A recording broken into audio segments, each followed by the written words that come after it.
জি ভাই, প্রথম প্রশ্ন, আপনি বলেছেন স্ত্রীর কাছে যে ভালো সে সত্যিকারের ভালো। আমার স্ত্রী তো নতুন নতুন আবদার করতেই থাকে, তার কাছে ভালো হওয়া এটা কোনোভাবেই সম্ভব না, তাহলে আমি কি করব? ভাই, খুব সুন্দর প্রশ্ন এবং এটা একটা যৌক্তিক প্রশ্ন আসলেই। রাসূল করিম সাল্লাল্লাহু আলাইহি সাল্লাম বলেছেন, খাইরুকুম খাইরুকুম লি আহলি ওয়া আনা খাইরুকুম লি আহলি।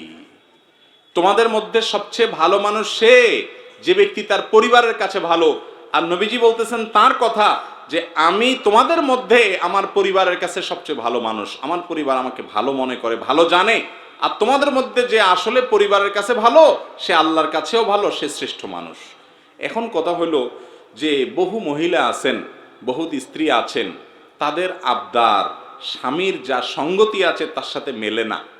প্রতি মাসে তার একটা করে নতুন শাড়ি লাগবে, বেচারা হালাল ইনকাম করতে গিয়ে তো সেটা দিতে পারে না, তাহলে স্ত্রী তো ভালো হওয়ার সার্টিফিকেট জীবনেও দিবে না। মেম্বার সাহেব, কমিশনার সাহেব যেরকম পয়সা ছাড়া চারিত্রিক সনদপত্র দেয় না, এই মহিলাও ওই নতুন শাড়ি ছাড়া চারিত্রিক সনদপত্র দেবে না। তাইলে এই বেচারা কি করবে?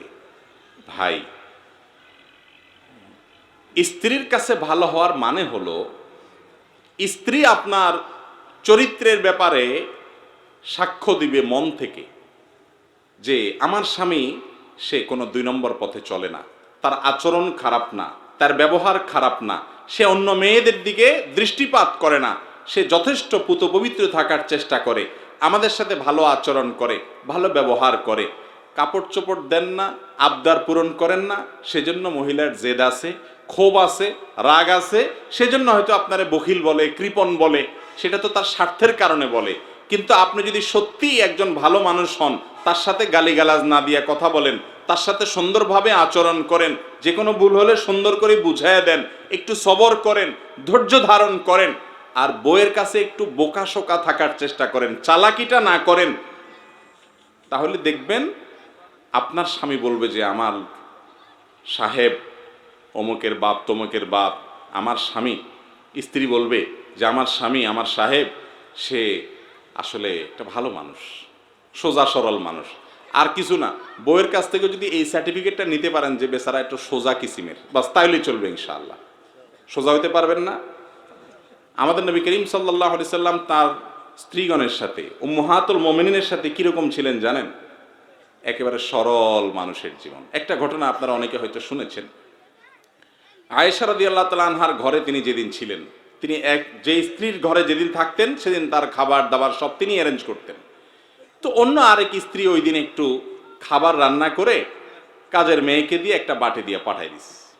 নবী করিম সাল্লাল্লাহু আলাইহি সাল্লাম সেই খাবারটা তার ঘরে, আয়েশা রাদিয়াল্লাহু তাআলার ঘরে যখন ছিলেন তখন নিয়ে আসার পর, ওই মেয়ে নিয়ে আসার পর আয়েশা রাদিয়াল্লাহু তাআলা আনহা জিনিসটা দেখতে পেলেন যে আমার ঘরে নবীজি আজকে আছেন, আজকে আমি তাকে খাওয়াবো মনের মতো করে, আরেকজন সেখানে খাবার পাঠায় ভালো সাজার চেষ্টা, এটা তো সহ্য করা যায় না। সতীন পাঠাইছি, এটা তো উনি সাথে সাথে ওই বাটিটা নিয়ে ওই মেয়ের হাত থেকে নিয়ে ছুঁড়ে ফেলে দিস, তরকারি সহ। তরকারি তো তরকারি, বাটি 2 ভাগ হয়ে গেছে, কাঁচের বাটি ছিল বা মাটির বাটি ছিল। রাসূল আকরাম সাল্লাল্লাহু আলাইহি সাল্লাম বাসায় সবকিছু দেখতে পেলেন। তিনি দেখলেন সর্বনাশ, এটা আগুন লাগার কাজ হয়ে গেল। এর পরের ঘটনা তো ভালো হওয়ার কথা না, ভুল বুঝাবুঝি হবে, যিনি পাঠিয়েছেন তিনি বিশাল মনে কষ্ট পাবেন, অনেক দূর যেতে পারে, এটার কোথাকার পানি কোথায় যায়। তিনি তাড়াতাড়ি নিজে গিয়ে সেই ভাঙা বাটিটা তুলে আনলেন, এনে ঘরে আয়েশা রাদিয়াল্লাহু তাআলার ঘরেই হুবহু এরকম আরেকটা বাটি ছিল, অবিকল একই রকমের, একই ব্র্যান্ডের, একই সাইজের। তিনি ওই বাটিটা নিয়ে ওই যে মেয়ে খাবার নিয়ে আসছে তার হাতে দিয়ে বলছে, একেবারে চুপ, কোনো একটু শব্দ যেন না হয়, এই বাটি নিয়ে ওই বাসায় দিয়ে দিবা আর চুপচাপ থাকবা, কোনো কথা নাই তোমার। সে বেচারে দিয়ে দিস। তো যিনি পাঠাইছেন তিনি মনে করছেন যে যে সুন্দর করে বাটি থেকে খাবার নিয়ে আবার সেটাকে পরিষ্কার করে এত কুইকলি সেটাকে রিটার্ন করে দিয়েছে এত সুন্দরভাবে, তিনি অনেক খুশি হয়ে গেছেন। খাবার যে কোথায় সেটা তো আর তিনি জানেন না।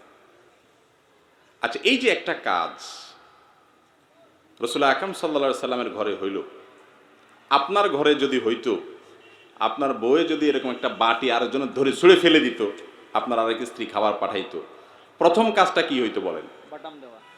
একটা ছোট মিনি বিশ্বযুদ্ধ তো বউর সাথে একচোট হয়ে যেত, ঠিক না? কত বড় সাহস তোমার! একটা কিছু হইতো কিনা বলেন? রাসূল আকরাম সাল্লাল্লাহু আলাইহি সাল্লাম যে কাজটা করেছেন, এবং হাদিস থেকে এটা এতটুকু জানি আমরা, এটা জানা যায় না যে তিনি, কোনো হাদিস দ্বারা এটা প্রমাণ হয় না যে এটা আনার পর তিনি আয়েশা রাদিয়াল্লাহু আনহাকে রাগ করেছেন, ডাঁট দিয়েছেন। কারণ আয়েশা রাদিয়াল্লাহু আনহা তিনি যে এইটুকু যে ভুল হয়ে গেছে এটা তিনি বুঝতেই পারছেন, মানুষ তো, এটার জন্য তো ঝগড়াঝাটি করার দরকার হয় না। দেখেন, স্বামী হিসাবে নবী করিম সাল্লাল্লাহু আলাইহি সাল্লাম স্ত্রীর কাছে একজন সরল মানুষ, তিনি এমনিও সরল ছিলেন, এমনিও ভালো মানুষ ছিলেন, সেই ভালো মানসিকতাটা প্রকাশ করতেন। আমরা হইলে দুনিয়ার সবচেয়ে বোকাশোকা মানুষ, ভাজা মাছটা উল্টাতে পারে না, বাজারে যা দোকানদারি করলে কাস্টমাররা সকাল বিকাল তাকে ধোকা দেয়, সবার কাছে গেলে ধরা খায়। এই লোকটাও বউয়ের কাছে আসলে বিরাট বড় ঈশ্বরচন্দ্র বিদ্যাসাগর সাজে, ঠিক না বেঠিক? মনে হয় যে সে বিশাল বড় বুদ্ধিজীবী, ঠিক না? আরে ভাই, আপনি সারা দুনিয়াতে বুদ্ধিজীবী হইল, বউয়ের কাছে আইসা অন্তত আর কিছু না হোক একটু সোজা সরল সাথে, তাহলে শাড়িটা যদি কিনে দিতে নাও পারেন, তার আর্গুমেন্ট অনুযায়ী যদি আবদার পূরণ করতে নাও পারেন, ইনশাআল্লাহ দেখবেন বউ আপনার সামনে না বললে কি হবে, অন্যদের কাছে ঠিকই বলবে যে আসলে মানুষটা ভালো, লোকটা কি ভালো। স্বার্থের কারণে যদি সে বলে না, সে কৃপণ দেয় না, তো তার এই মিথ্যা সার্টিফিকেটের বা এই যে একটা তার স্বার্থপরতার কারণে সে আপনার সার্টিফিকেট আটকাই দিল, ওইটাতে কিছু আসে যায় না। আপনি তার কাছে আপনার আচরণ দিয়ে তাকে কষ্ট দেন নাকি তাকে খুশি রাখেন হালালভাবে বৈধভাবে, সেটা হলো মূল বিষয়। কথা কি বুঝাইতে পারছি? আল্লাহ তাআলা আমাদেরকে বোঝার তৌফিক দান করুন। সবচেয়ে বড় কথা হলো আপনার চরিত্রের সনদটা সে দিবে, চরিত্রের সনদ। শাড়ি না দিলে সে হয়তো বড় জোর বলবে যে বখিল, দেয় না, বা ফকির, গরিব মানুষের সাথে বিয়ে দিছে আমার বাপ মা, হয়তো এটা বলবে। কিন্তু চরিত্রটা যদি আপনার ভালো থাকে, আচরণটা ভালো থাকে, তাহলে সে বলতে বাধ্য হবে যে আসলে তার আচরণ কিনা খারাপ না। আল্লাহ তাআলা আমাদেরকে সব জায়গায় ভালো মানুষ থাকার তৌফিক দান করুন। আমি নামাজ পড়ার জন্য মসজিদে গেলাম, দেখতেছি যে জামাত শুরু হয়ে গেছে, কিন্তু আমার হালকা প্রস্রাব আছে, তখন আমি কি আগে করব, নামাজ নাকি পেশাব? দেখেন, মসজিদে গেছেন, আপনার পেশাবের বেগ আছে, পেশাবের বেগটা যদি খুব জোরালো থাকে, প্রশ্নে বলছেন হালকার কথা, যদি জোরালো থাকে তাহলে সেক্ষেত্রে আগে পেশাব করবেন, তারপর নামাজ পড়বেন, পেশাবের বেগ নিয়ে নামাজ পড়বেন না। আর যদি খুব হালকা বেগ থাকে, এদিকে জামাত শুরু হয়ে গেছে, তাহলে সেক্ষেত্রে আপনি জামাতে সামিল হয়ে নামাজ পড়ে নিতে পারেন। যেই বেগের কারণে নামাজে আপনার কি হবে না, মনোযোগে ব্যাঘাত হবে না। কিন্তু এটা কদাচিৎ হতে পারে, নিয়মিত এরকম হতে পারে না, প্রায় এরকম হতে পারে না। প্রায় সময় তো ইসলাম আপনাকে নামাজের যথেষ্ট আগে থেকে ওযু করে, পেশাব করে, সব ক্লিয়ার করে প্রস্তুতি নিয়ে নামাজের জন্য অপেক্ষা করতে বলেছে। আপনি হুলস্থুল করে এসে পেশাবের বেগ নিয়ে প্রতিদিন নামাজ দাঁড়ায় যাবেন, এটা কখনো আপনার নামাজের প্রতি মনোযোগিতার প্রমাণ হয় না। নামাজের প্রতি পরিপূর্ণ মনোযোগিতা না থাকলে সে নামাজ আমাদের আখিরাতে কাঙ্ক্ষিত ফলাফল আনবে না। এই জন্য আগে থেকে প্রস্তুতি নিয়ে নামাজের জন্য অপেক্ষা করতে হবে। আল্লাহ তাআলা আমাদেরকে তৌফিক দান করুন। এরপরের প্রশ্ন, আমার একটা মেয়েকে পছন্দ হয়েছে, কিন্তু ইস্তেখারা করে দেখেছি সংসার বেশি দিন টিকবে না, এই অবস্থা আমি কি করব? ভাই, ইস্তেখারা করে আপনি কিভাবে বুঝলেন সংসার বেশি দিন টিকবে না? এই ইস্তেখারাটা আমাকে একটু শিখিয়ে দেন ভাই। এত পাওয়ারফুল এবং একেবারে প্রোয়েক্টিভ ইস্তেখারা, যে রেজাল্ট একেবারে হাতে নাতে, বেশি দিন টিকবে না সেটাও আপনি জানতে পারলেন। এই ইস্তেখারা সিস্টেমটা শিখিয়ে দেন। আমরা যুবকদের বলি সবাই করুক। ভাই, ইস্তেখারা সম্পর্কে আমাদের অনেকের ভুল ধারণা আছে। ইস্তেখারা জিনিসটা কি ভাই? ইস্তেখারা শব্দের অর্থ হলো কল্যাণ কোথায় আছে সেটা খুঁজে বের করার জন্য দোয়া করা, কল্যাণ প্রার্থনা করা। ইস্তেখারা বাবে ইস্তেফালের মাজদার, ওলামায়ে কেরাম, মাদ্রাসার ছাত্ররা বুঝবেন, মানে হলো খায়ের বা কল্যাণ চাওয়া। ইস্তেখারা একটা দোয়া, মানে কল্যাণ চাওয়া, ভালো কিছু চাওয়া আল্লাহর কাছে। আপনি কোনো একটা সিদ্ধান্ত নিতে যাচ্ছেন, বিয়ে করবেন, এই জায়গায় করবেন কি করবেন না, ব্যবসা করবেন এই জায়গায় ইনভেস্ট করবেন কি করবেন না, বিদেশ যাওয়ার জন্য টাকা জমা দিবেন কি দিবেন না, এই কাজটা আপনি করবেন কি করবেন না, এটা নিয়ে আপনি সিদ্ধান্ত নিতে পারছেন না। তো সিদ্ধান্ত নেওয়ার জন্য আপনার যে চেষ্টা আছে সেটাতে করবেনই, পরামর্শ করবেন বিজ্ঞদের সাথে, পণ্ডিতদের সাথে, অভিজ্ঞদের সাথে মশওয়ারা করবেন, বুঝবেন, চিন্তা ভাবনা করবেন। এর পাশাপাশি আল্লাহর কাছে বিশেষ পদ্ধতিতে প্রার্থনা করবেন, দোয়া করবেন যে আল্লাহ এই সিদ্ধান্তটার ক্ষেত্রে আমার যেখানে কল্যাণ হয় সেখানেই যেন আমার সিদ্ধান্তটা হয়, এই জন্য একটু দোয়া নিবেদন করবেন। এটা হলো ইস্তেখারা। বুঝতে পারছি? এই দোয়া নিবেদনের একটা বিশেষ পদ্ধতি আছে। সে সম্পর্কে একজন সাহাবী বলেছেন যে রাসূল আকরাম সাল্লাল্লাহু আলাইহি সাল্লাম আমাদেরকে কোরআনের সূরা যেরকম শিক্ষা দিতেন ঠিক ইস্তেখারা সেইভাবে শিক্ষা দিতেন। কিভাবে সেটা? সেই পদ্ধতি হলো, আপনি কোন একটা ডিসিশন নিতে গিয়ে হিমশিম খাচ্ছেন, সিদ্ধান্তহীনতায় ভুগছেন, দাঁড়িয়ে প্রথমে সুন্দর করে 2 রাকাত নামাজ পড়েন। কয় রাকাত নামাজ? ওযু করে 2 রাকাত নামাজ পড়েন। যে কোনো নামাজ পড়ার সময়ে পড়তে পারেন, এশারের পরে পড়েন, যোহরের পরে পড়েন, হ্যাঁ, সারা রাতের যে কোনো সময় পড়েন, মাগরিবের পরে পড়েন, 2 রাকাত নামাজ পড়েন। 2 রাকাত সালাত আদায় করার পর সালাত শেষে আল্লাহর কাছে একটা দোয়া করেন। দোয়াটা কি? আল্লাহুম্মা ইন্নী আস্তাখিরুকা বিইলমিকা ওয়া আস্তাকদিরুকা বিকুদরাতিকা ওয়া আসআলুকা মিন ফাদলিকাল আযীম ফাইন্নাকা তাকদিরু ওয়া লা আকদিরু ওয়া তা'লামু ওয়া লা আ'লামু ওয়া আনতা আল্লামুল গুয়ুব। আল্লাহুম্মা ইন কুনতা তা'লামু আন্না হাযাল আমর খায়রুল লি ফি দীনি ওয়া মাআশি ওয়া আকিবাতি আমরি ফায়াসসিরহু লি ওয়া ইন কুনতা তা'লাম আন্না হাযাল আমর শাররুল লি ফি দীনি ওয়া মাআশি ওয়া আকিবাতি আমরি ফাসরিফহু আন্নি ওয়াসরিফনি আন ওয়াকদুর লিয়াল খায়র হাইসু ওয়াকদুর লিল খায়র হাইসু কান সুম্মা আরদিনি বিহি। এ হলো দোয়া। এই দোয়া আপনি লিখে মুখস্থ করে নিতে পারেন, দেখে দেখেও পড়তে পারেন, অথবা বাংলায়ও আপনি আল্লাহর কাছে প্রার্থনা করতে পারেন। তবে হাদিসের ভাষাটা হুবহু মুখস্থ করাটা ভালো। দোয়াটার বাংলা কি? আল্লাহ, আপনার কাছে আমি কল্যাণ প্রার্থনা করতেছি এই সিদ্ধান্তে, এই যে বিয়ে করতে যাচ্ছি এই জায়গায়, এখানে কল্যাণটা আমি কোথায়, করার মধ্যে না না করার মধ্যে, এটার ব্যাপারে আপনার কাছে আমি সহযোগিতা চাই, আপনার সাহায্য চাই। আল্লাহুম্মা ইন্নী আস্তাগফিরুকা বিইলমিক। আপনি যদি সবকিছু জানেন, কি হবে না হয় ভবিষ্যতে সব জানেন, আপনি ছাড়া কেউ গায়েব জানে না, এজন্য আপনার সাহায্য চাই আমি, যে এখানে কল্যাণটা কোথায়, করার মধ্যে না না করার মধ্যে, আগানোর মধ্যে না পিছানোর মধ্যে। এবং আপনার যে কুদরত আছে সেটা অসীম কুদরত, আপনার সেই কুদরত থেকে আমি একটু প্রার্থনা করি, আপনি আমাকে সামর্থ্য দেন, তৌফিক দেন। কারণ আপনি জানেন আমি জানি না, আপনি পারেন আমি পারি না সবকিছু ভালো মন্দ নিরূপণ করতে। আল্লাহ, আপনি যদি এই কাজটাতে আমার জন্য ভালো হবে সেটা জানেন, আপনার এলেমে আছে যে এখানে আগানোটা ভালো হবে। আল্লাহুম্মা ইন কুনতা তা'লামু আন্না হাযাল আমর, এই যে হাযাল আমর যখন বলবেন, হাযাল আমর মানে অমুক কাজটা, আল্লাহ আমার যে অমুক কাজটা, এই অমুক কাজটা যখন বলবেন তখন মনে হয় সেটা চিন্তা করবেন, এই মেয়ের সাথে বিয়ে, এই লোকটাকে ইনভেস্ট করা, এই জায়গায় টাকা দেওয়া, আল্লাহ এই কাজটাতে আমার যদি ভালো হয় আপনি সেটা সহজ করে দেন। আর যদি সেটা আমার জন্য ভালো না হয় তাহলে আপনি এইটাকে আমার থেকে দূরে সরায় দেন, আমার মন থেকে এটাকে উঠায় দেন, আমাকেও দূরে সরায় দেন, এবং আমার যেখানে কল্যাণ হবে সেখানে ফয়সালা করে দেন। এই দোয়াটা পড়বেন, বাংলায়ও করতে পারেন।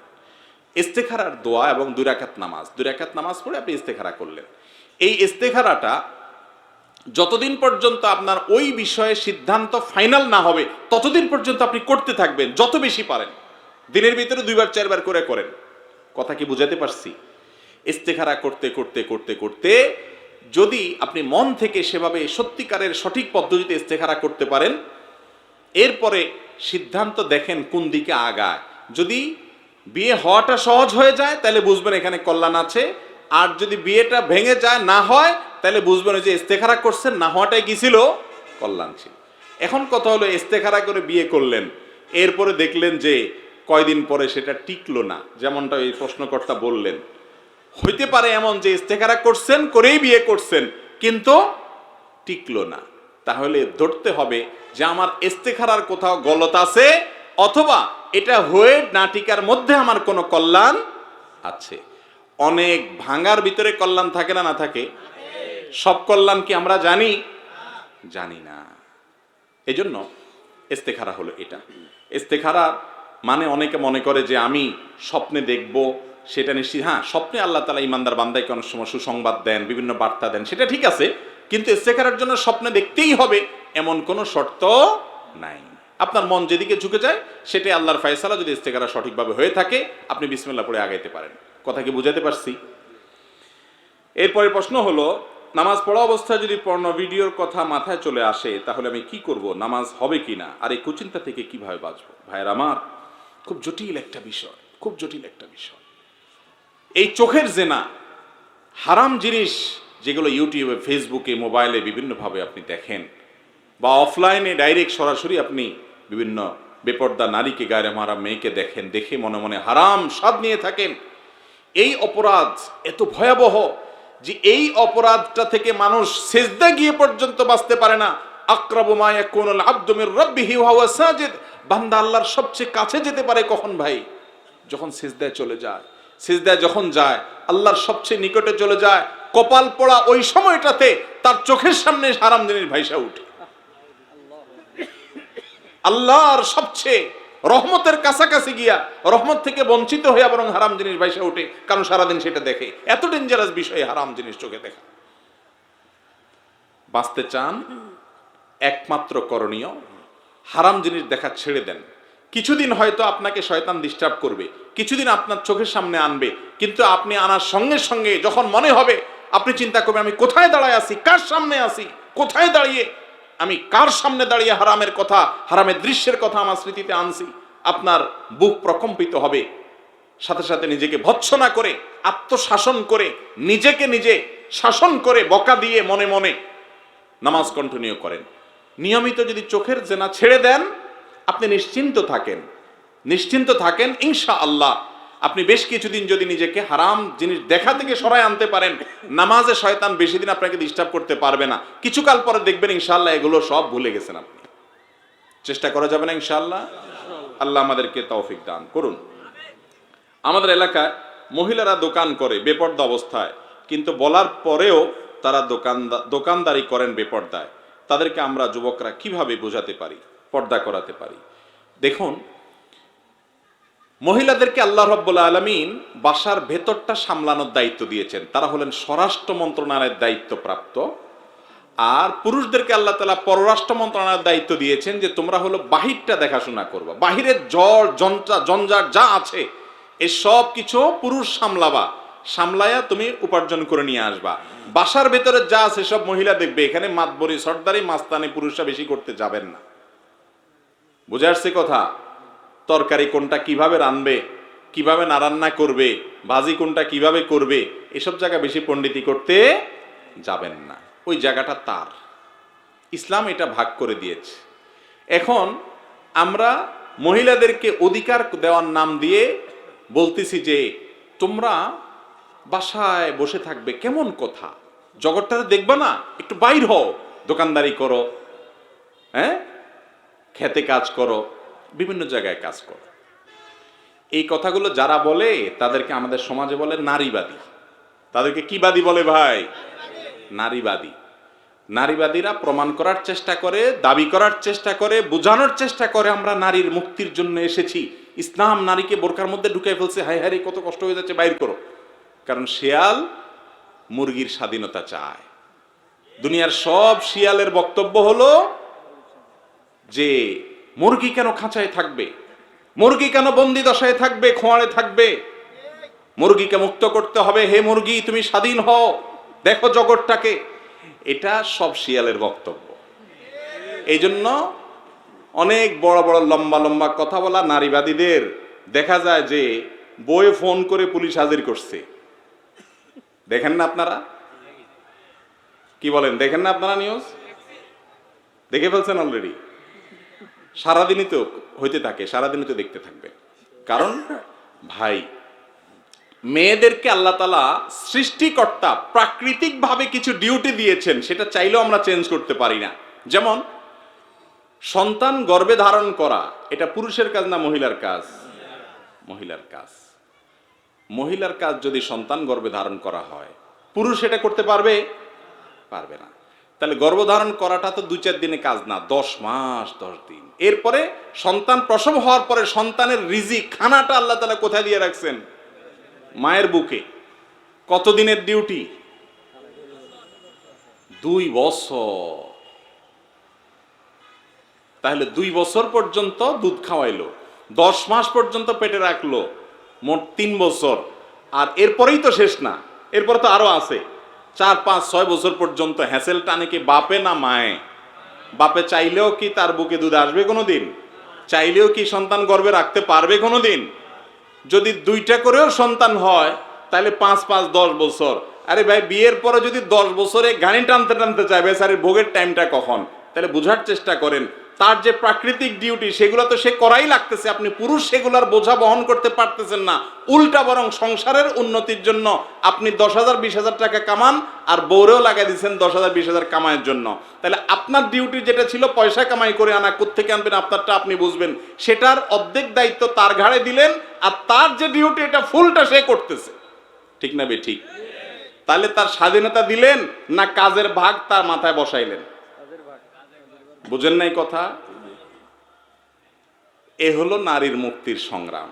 আমাদের যে সমস্ত বোনদেরকে দিয়ে স্বামীরা দোকানদারি করা, একান্ত নিরুপায় যে সমস্ত বোনরা বাধ্য হয়ে কাজ করেন বাইরে, তাদের কথা ভিন্ন, পর্দার পরিসরে তারা করতে পারেন। আর বাসার মধ্যে থেকে নারী যদি উদ্যোক্তা হয়, ব্যবসা বাণিজ্য করে, সেটা কি ইসলাম নিষেধ করে না? আমাদের আম্মাজান খাদিজা রাদিয়াল্লাহু তাআলা আনহা ব্যবসা করেছেন না করেন নাই? কিন্তু ব্যবসা করতে গিয়ে তিনি কি বাইরে দোকানদারি করেছেন? অন্য পুরুষদের সাথে কেনাবেচা করেন নাই। ভাই, নারীবাদীরা বলে আমরা নারীর কল্যাণ চাই, নারীর লাভ চাই। বাটপাড়ির একটা ছোট্ট নমুনা দেখাই আপনাদেরকে। আচ্ছা, যুবতী নারীদের বেশি উপকার করা দরকার না বৃদ্ধা নারীদের বেশি উপকার করা দরকার? কারণ বৃদ্ধা বয়সে দেখা যায় বেচারির স্বামী মারা গেছে, ছেলে মেয়েরা অনেক সময় দেখাশোনা করে না, করলেও বেচারি একাকী হয়ে যায়, নিঃসঙ্গ থাকে, অনেক ব্যাপার স্যাপার থাকে। তাহলে বৃদ্ধা নারী যারা আছে তাদের কেয়ারটা বেশি দরকার, ঠিক না ঠিক? নাকি যুবতীদের কেয়ার করা দরকার? আরে ভাই, যুবতীদের কেয়ার করার লোকের অভাব আছে? বিয়ে হলে নতুন নতুন জীবনে স্বামী তো কেয়ার করেই, বিয়ে না হলে বাপে কেয়ার করে, ভাই কেয়ার করে, কেউ না কেউ কেয়ার করে। হারাম সম্পর্ক করে যে দুষ্ট বদমাই সেটাও কেয়ার করে কম বেশ, ঠিক না ঠিক? যুবতী নারীর কেয়ার করার লোকের অভাব হয়। অভাব হয় কার? বৃদ্ধা।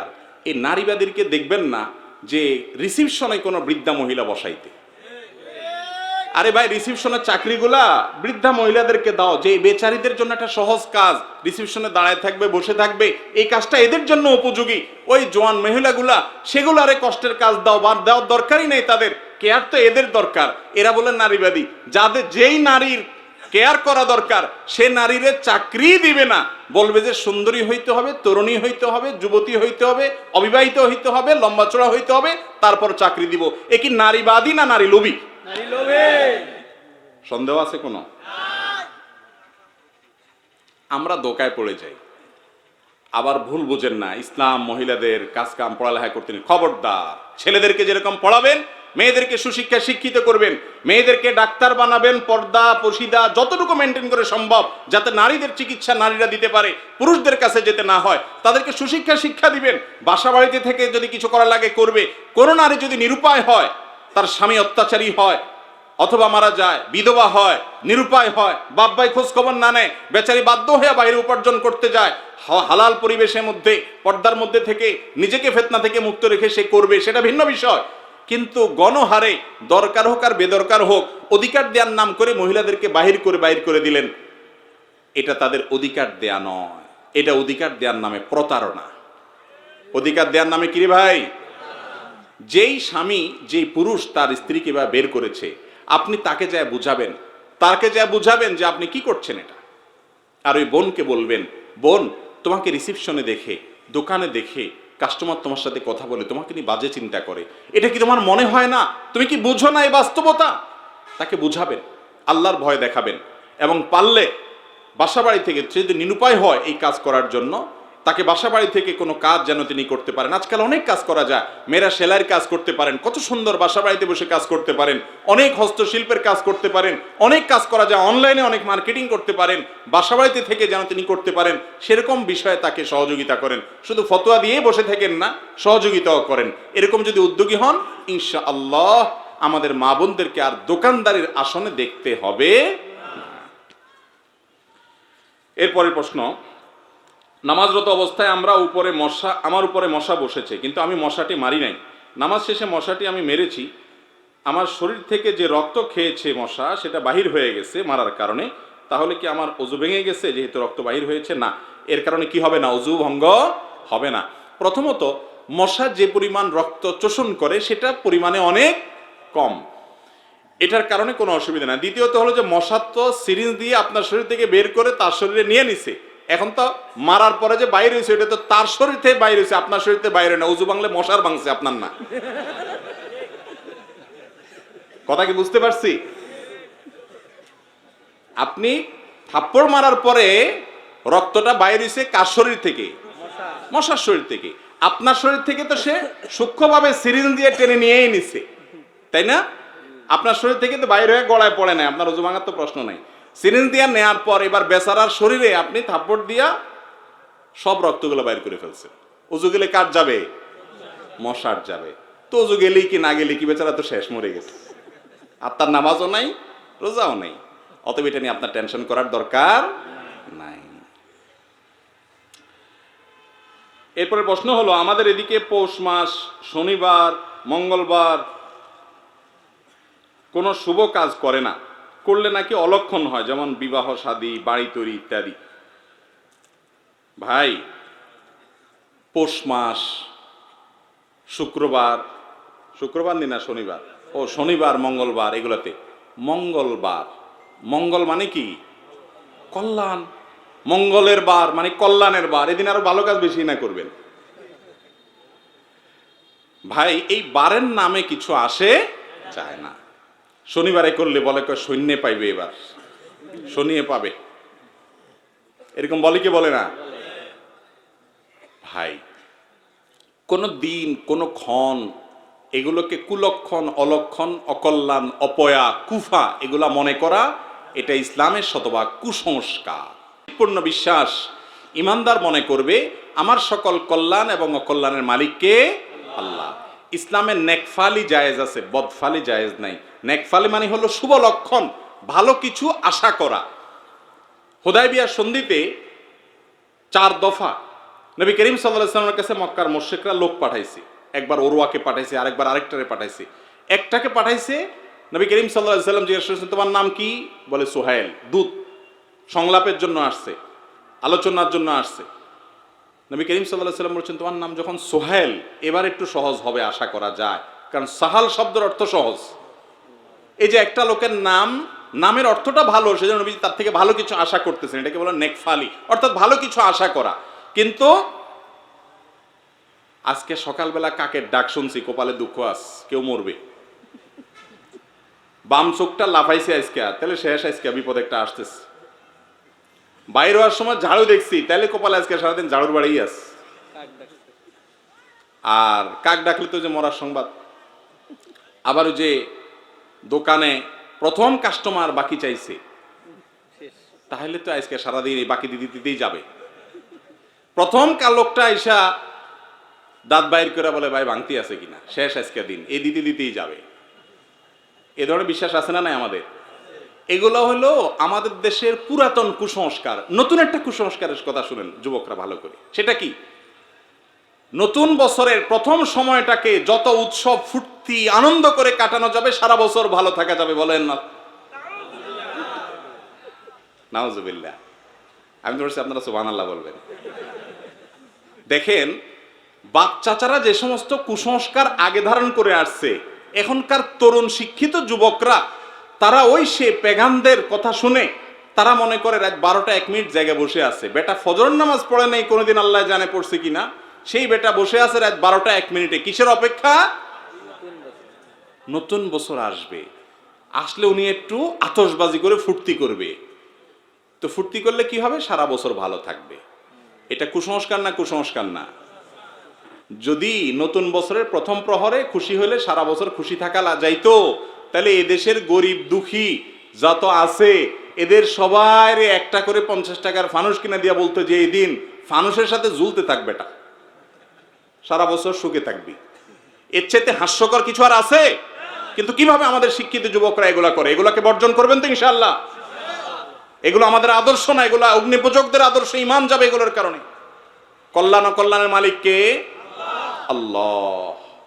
ফানুসের আগুনে কোনো ব্যবসায়ীর ব্যবসা ধ্বংস করে দিবেন, আরেকজনের বাড়িতে আগুন লাগাই দিবেন। প্রথম আলোর রিপোর্ট অনুযায়ী আপনার একটা শিশু পর্যন্ত মারা গেছে বিকট শব্দের কারণে। আপনি মানুষকে কষ্ট দিবেন, বিকট আওয়াজে মানুষ ঘুমাইতে পারবে না, আর অর্থ অপচয় করবেন।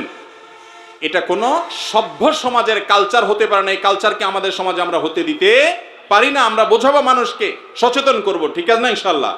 সবার সচেতন করবেন তো ইনশাল্লাহ? অতএব এই সমস্ত কুসংস্কার বিশ্বাস করা যাবে না।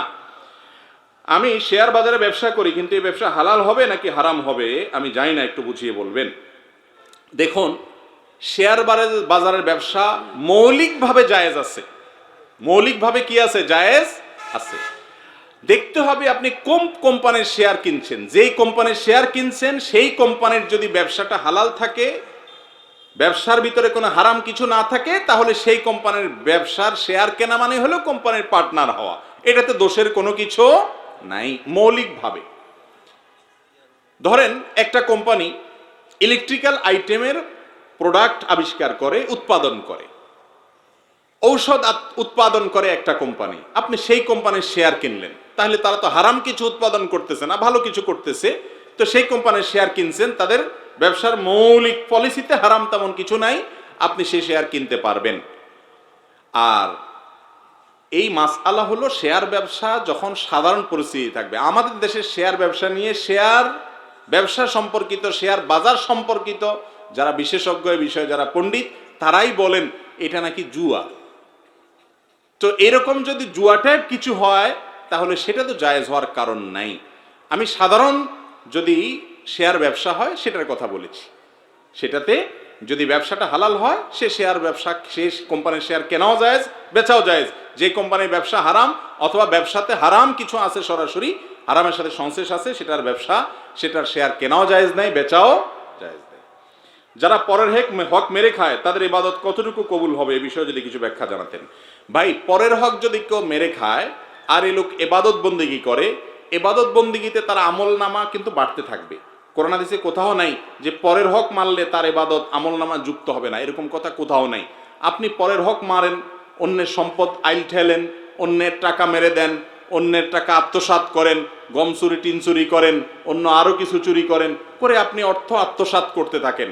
আপনি একটা বিষয় নিশ্চিত থাকেন, আপনার আমল নামাতে নেকামল যেগুলা করবেন, ইবাদতবন্দি করবেন, এগুলার সব লেখা হবে। আপনি হারাম কাজ করছেন দেখে এগুলো লেখা হবে না, এরকম কিছু কোরআন হাদিসে আসছে বলে আমার জানা নাই। সব লেখা হবে। কিন্তু সমস্যা হলো কি জানেন? সমস্যা হলো হাদিসে আসছে, নবী সাল্লাল্লাহু আলাইহি ওয়াসাল্লাম বলেছেন, আতাদরুনা মানিল মুফলিস, তোমরা কি জানো আসল ভিখারিকে? সাহাবীরা বলছেন যে আল মুফলিসু ফিনা মাল্লা দিনারা ওয়ালা দিরহামা। ইয়া রাসূলুল্লাহ, আমাদের ভিতরে গরিব মানুষ হলো যার পয়সা কড়ি নাই। নবীজি বলেছেন, আরে না, এই মুফলিসের কথা বলি নাই।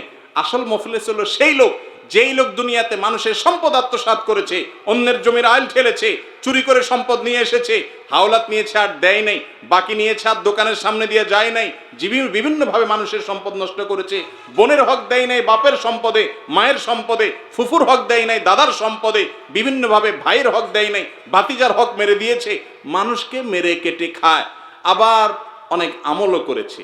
মাশাআল্লাহ, মাহফিলে 2 লাখ দিছে, হুজুর বলে হাজী সাহেবকে আল্লাহ জান্নাত দিয়ে দেন, বলেন সুবহানাল্লাহ, সবাই বলে আমিন। তো এইরকম লোক যেগুলো আছে, তাদের আমল নামার পাহাড় নিয়ে কিয়ামতের দিন উঠবে, মোচে তেল দিতে দিতে যাবে, যা আজ জান্নাত ঠেকায় কে? এত কোরআন খতম, এত মাহফিল, এত হুজুরে খাওয়াইছি, এত মসজিদে দিছি, এত কোরআন শরীফ কিনে দিছি।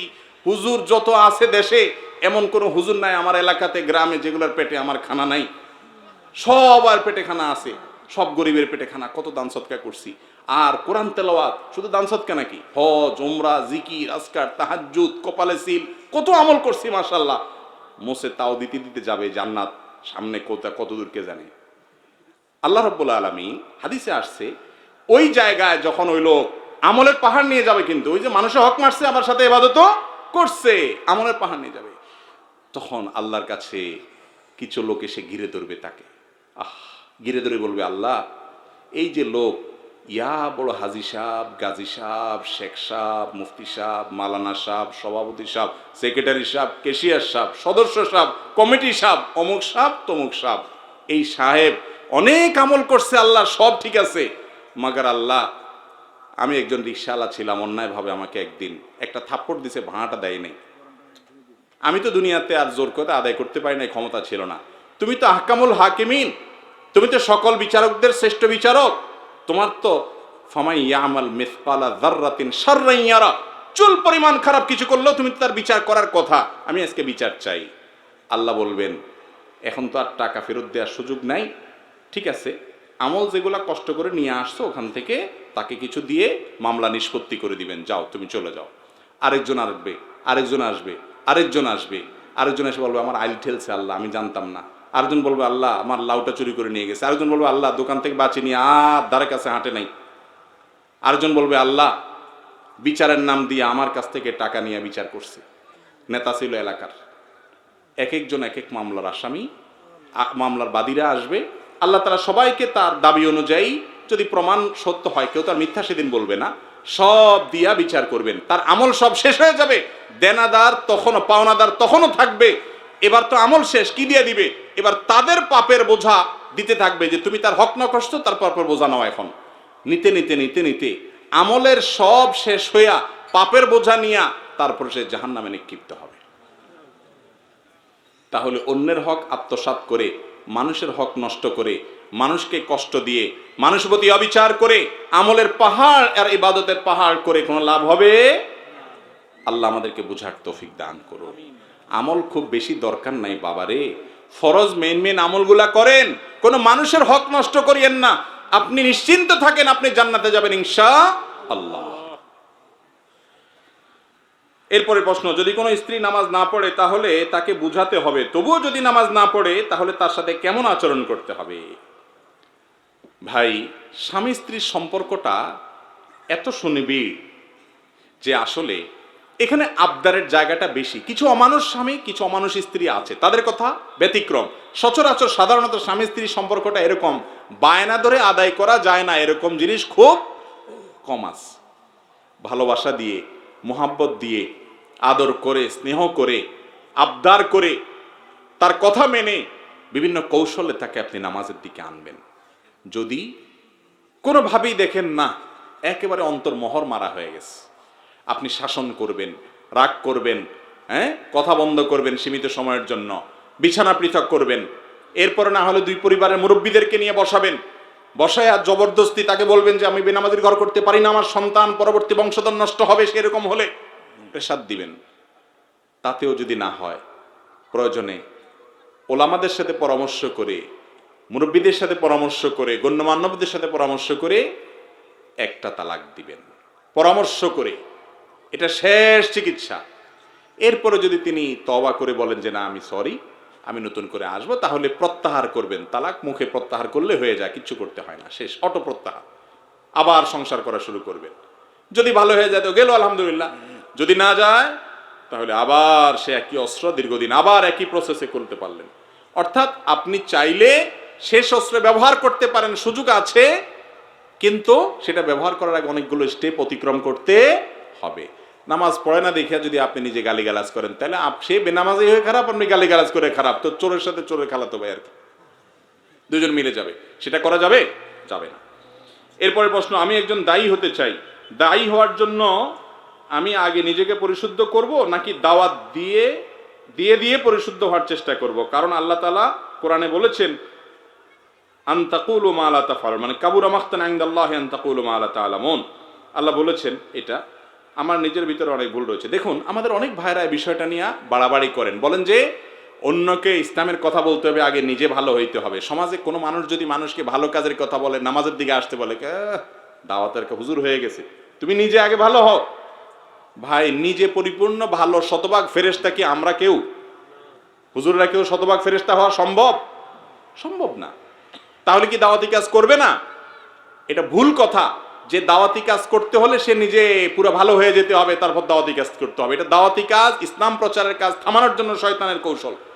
আপনি যতটুকু ভালো কাজ জানেন, যেটা জানছেন সেটা অন্যের কাছে জানা দিবেন। নবীজি বলেছেন বাল্লিগু আন্নি ওয়ালাউ আয়া, আমার কাছ থেকে একটা কথা জানলেও অন্যের কাছে পৌঁছায় দাও। তিনি বলেন নাই যে আমার কাছ থেকে কোনো কথা পৌঁছাইতে হলে আগে নিজে আমল করা ছাড়া তুমি পৌঁছাতে পারবে না, এমন কোনো কথা নেই। হ্যাঁ, এটা ঠিক যে একজন দায়ী দাওয়াতের কাজ মুখে যেটা বলবেন সেটা নিজে আগে আমল করলে তার বলাটাতে প্রভাব বেশি পড়বে।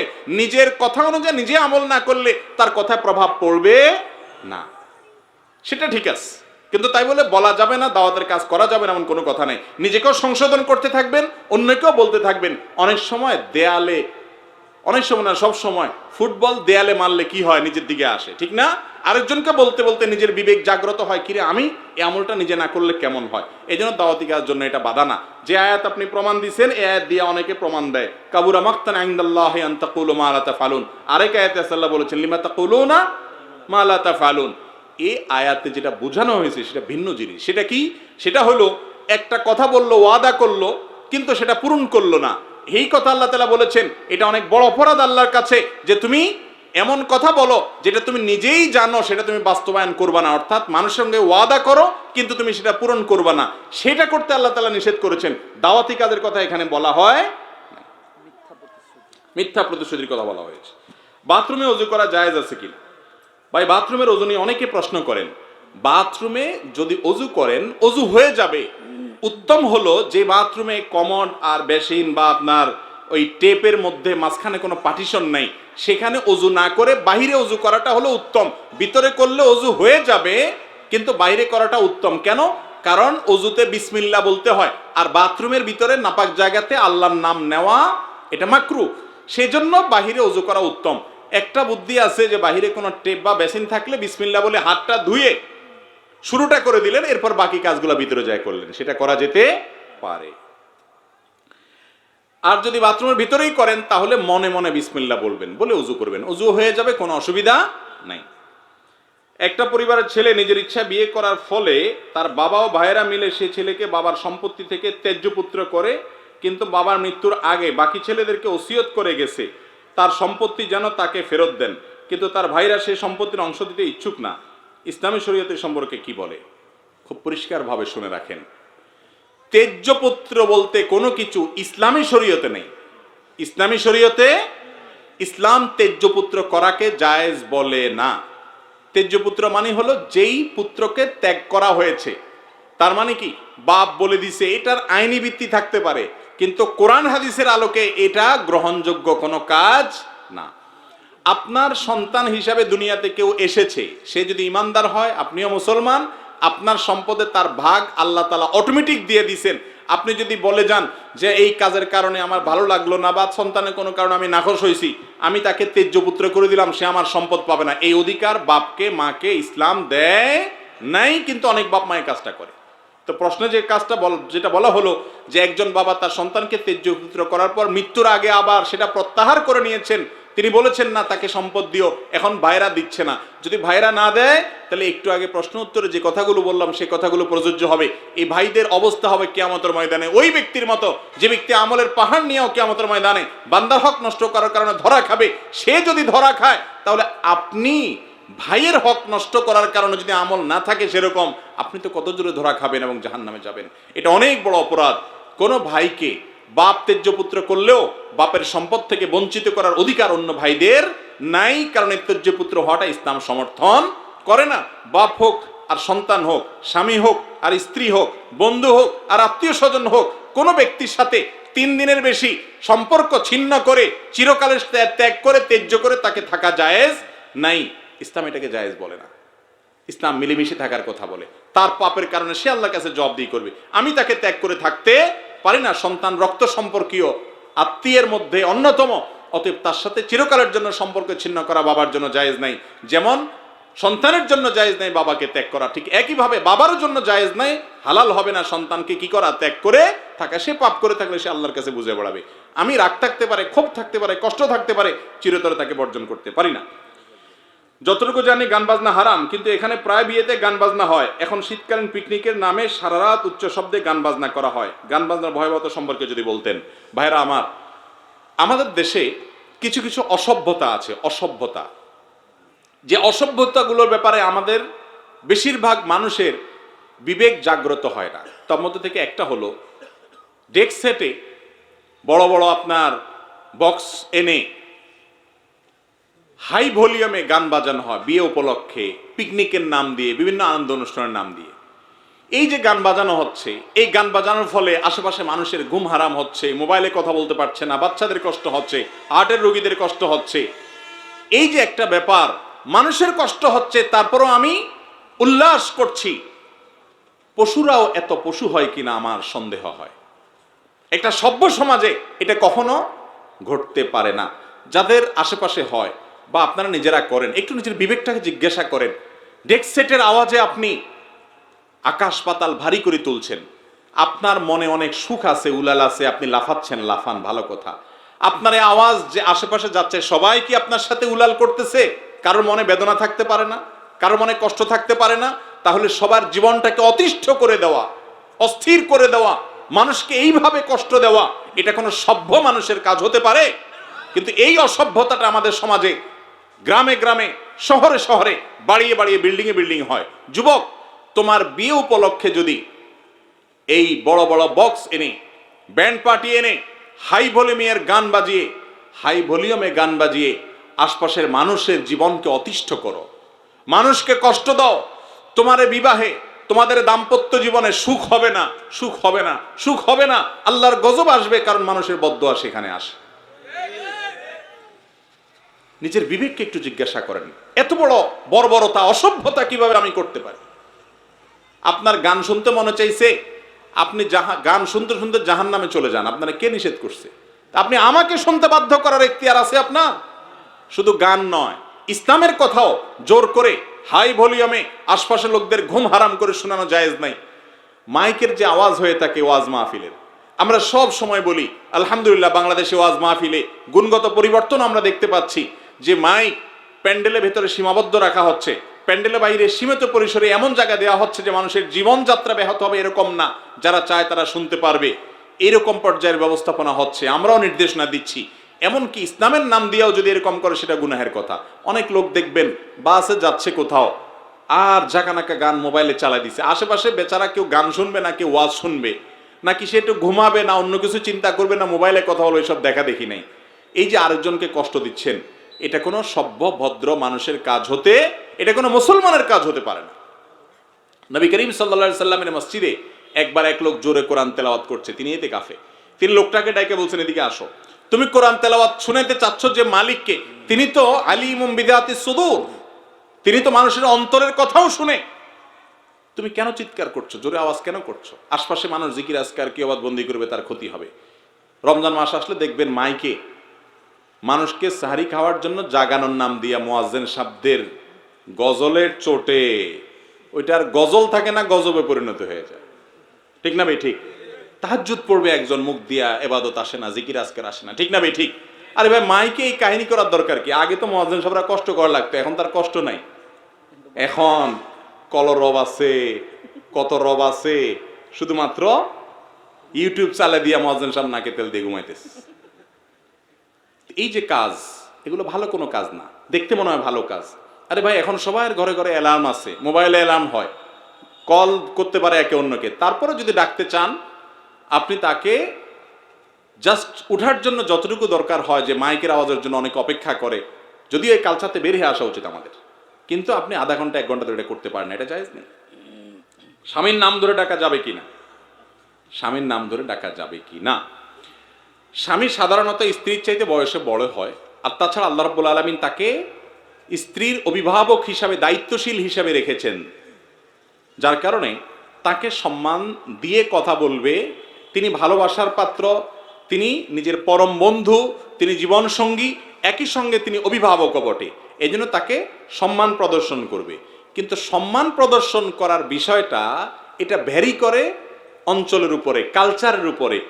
যেমন পৃথিবীর অনেক দেশ আছে, যে দেশগুলোতে বড় ভাইকেও নাম ধরে ডাকে, সবাই সবার নাম ধরে ডাকে, এটাকে তারা দোষের কিছু মনে করে না, কারোর গালি আর কারোর বুলি, এরকম আর কি। বুঝতে পেরেছেন? তো এই রকম জায়গাতে নাম ধরাতে কোনো অসুবিধা নাই, কিন্তু যেই সমাজে সাধারণত বড়দেরকে নাম ধরে ডাকা হয় না, সেখানে সিনিয়র কাউকে নাম ধরে ডাকাটা হলো অসম্মানের।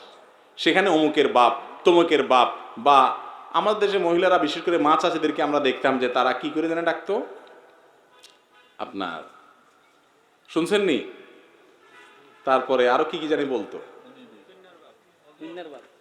হ্যাঁ কক্সবাজারে কি হয়, হন্যার বাপ, যাই হোক। তো ইঙ্গিতে টিঙ্গিতে ডাকার একটা কালচার ছিল।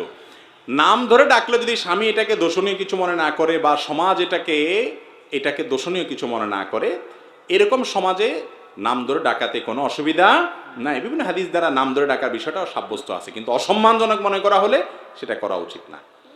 মৃত বাবাকে বারবার স্বপ্নে দেখলে কি হয়? মৃত বাবাকে যদি বারবার স্বপ্নে দেখেন, তাহলে স্বপ্নে কি অবস্থায় দেখেছেন এটার উপরে নির্ভর করে ব্যাখ্যাটা কি হতে পারে। স্বপ্নের ব্যাখ্যাটা ইসলামের অনেক বড় একটা সম্পদ, কিন্তু দুঃখের বিষয় কি জানেন, ইসলামের এই স্পিরিচুয়াল দিকটা আজ, আধ্যাত্মিক দিকটা আজ হারিয়ে যাচ্ছে। আমি নিজেও অনেক সময় চিন্তা করি যে কার কাছে গেলে স্বপ্নের ব্যাখ্যা পাওয়া যাবে। আমি স্বপ্নের ব্যাখ্যা সম্পর্কে ভালো কিছু জানি না।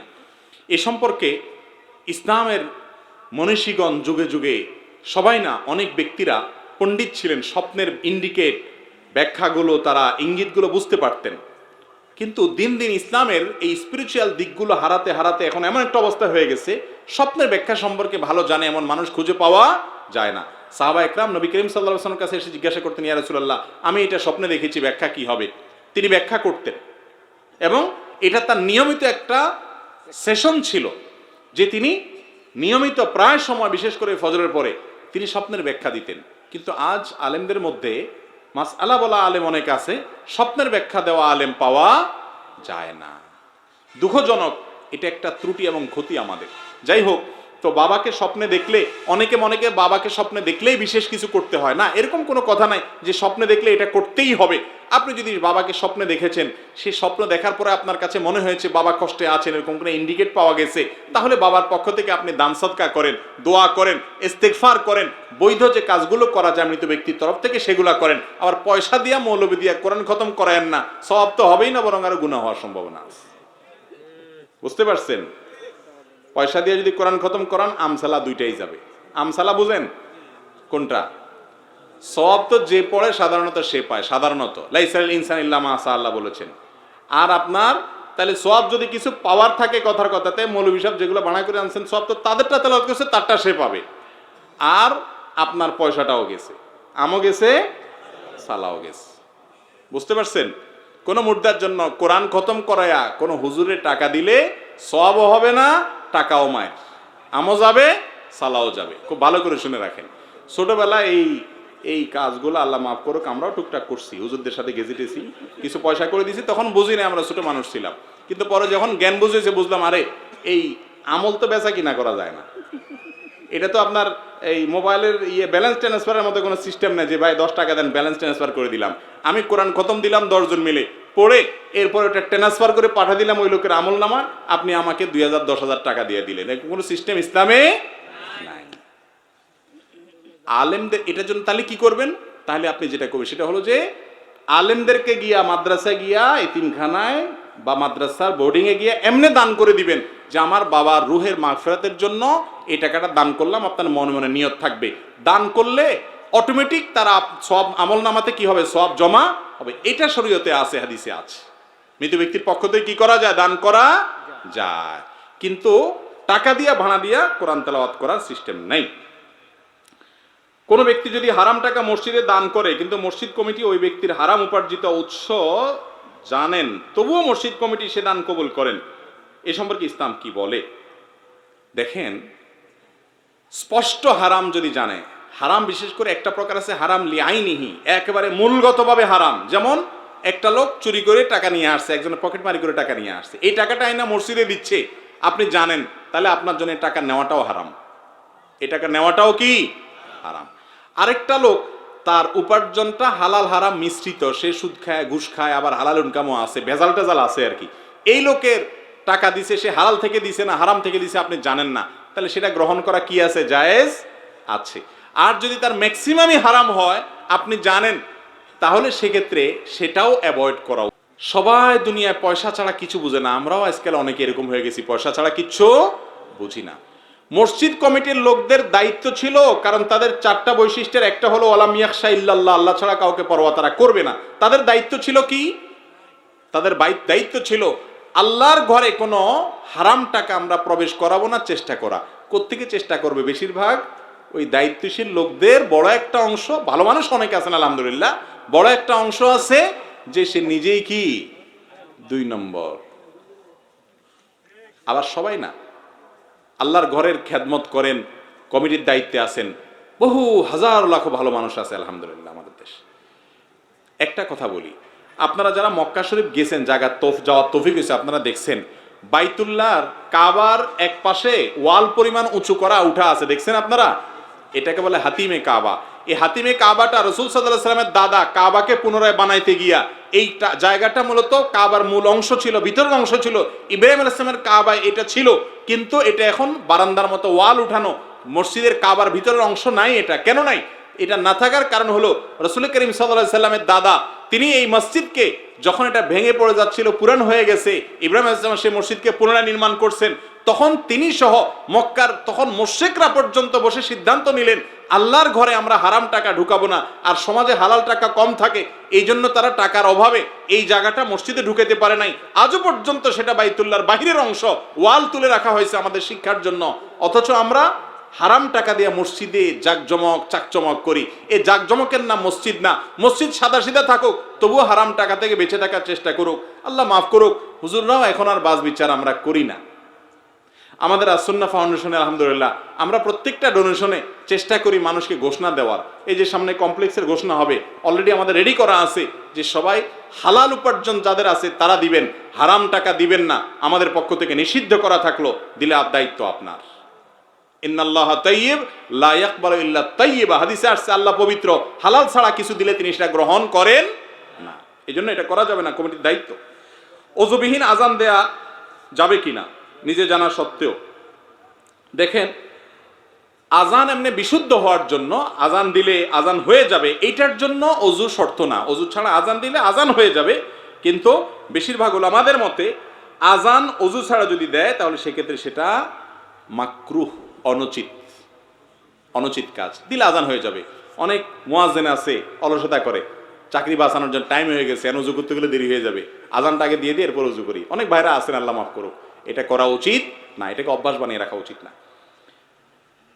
বাবা মা পাত্রী দেখে পছন্দ করেছেন, ছেলের পাত্র পছন্দ না হলে করণীয় কি?